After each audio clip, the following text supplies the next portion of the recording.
I came to you and never asked. Nandito po tayo sa isang resort sa Negros na nasa halagang 250 pesos na entrance fee. Pwede kang maligo sa lahat ng swimming pool na nasa loob ng resort.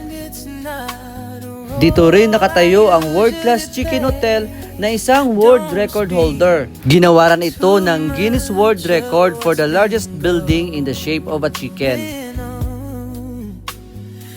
Marami rin ditong mga giant team statues tulad ng mga dinosaurs, King Kong, at marami pang mga fantasy characters. I can do so much for you. Ang resort ay may iba't ibang klase ng rides. Ang skybike, zipline, cable car, ang longest water chasing slide, at marami pang iba. At ang soon to open na ballpark. At kung gusto mo ng day trip, maraming cottages na pagpipilian. At kung marami kang dalang